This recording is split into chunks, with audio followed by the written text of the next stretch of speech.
एक समय की बात है जब एक बहुत ही बड़ा सा जहाज पानी में डूब जाता है। वहां पे बहुत ही बड़ा सा तूफान आया हुआ होता है और उस जहाज में जितने भी लोग थे सारे लोग डूब चुके थे, एक आदमी को छोड़ के।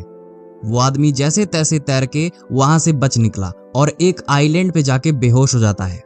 सुबह जब उसे होश आता है तो वो देखता है मैं एक सुनसान आइलैंड पे आके फंस चुका हूँ, जहाँ पे मदद बुलाने के लिए ना कोई लोग हैं और दूर दूर तक कोई मुझे बोट भी नहीं दिख रही है जो मुझे बचा सके आगे। उसके बाद अब सिर्फ इंतजार करने के अलावा और कोई चारा नहीं था। वह आसमान में देखता है और भगवान को याद करता है और अपनी मदद की गुहार लगाने लगता है। भगवान से वह चीख चीख के कहता है कि हे भगवान, इस आइलैंड पे किसी ना किसी को भेज दीजिए ताकि मेरी जिंदगी बच जाए। और ऐसे ही देखते देखते रात गुजरती है, दिन गुजरते हैं और कई सारे दिन गुजर जाते हैं, लेकिन उसकी मदद के लिए कोई नहीं आता है।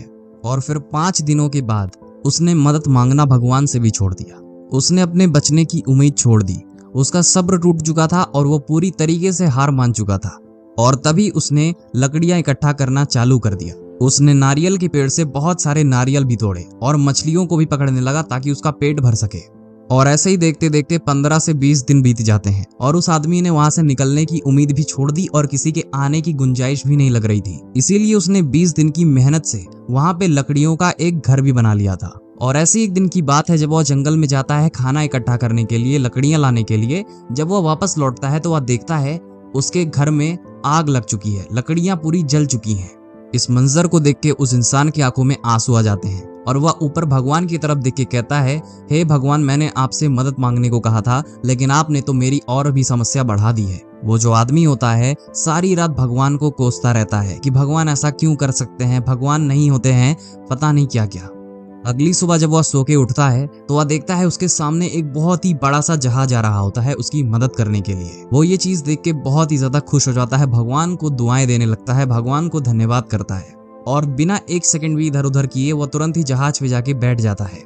फिर जब आदमी उस जहाज वाले से पूछता है कि आपने मुझे कैसे ढूंढा, फिर वो कहते हैं कि तुमने जो आग जला के हमें सिग्नल भेजा था हम उसी को फॉलो करते हुए आए हैं। फिर उसे ये रियलाइज होता है कि शायद मेरा जो घर जल चुका था उसी को इन्होंने सिग्नल मान लिया और आ गए। और तभी भगवान की तरफ देख के वह आदमी बहुत ही ज्यादा खुश हो गया और चिल्लाने लगा। और एग्जैक्टली सेम हमारे साथ भी ऐसी चीजें होती हैं। हम बहुत कुछ अपने दिन के लिए प्लान करते हैं और जब चीजें हमारे कहे अनुसार नहीं होती हैं तो हमें बहुत ही ज्यादा गंदा लगता है, बहुत ही ज्यादा इरिटेशन होती है और उस काम को लेके हमारी उम्मीद भी टूट जाती है।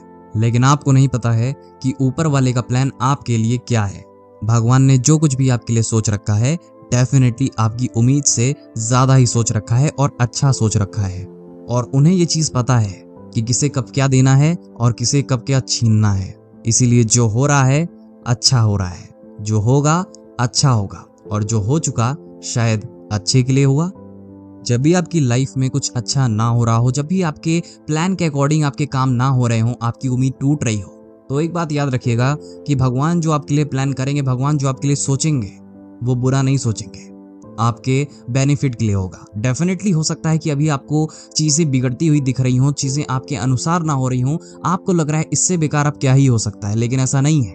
कुछ समय बाद ही सही, लेकिन एक दिन आपको ये जरूर रियलाइज होगा कि जो हुआ अच्छे के लिए हुआ। इसीलिए कभी भी धैर्य मत खोइए।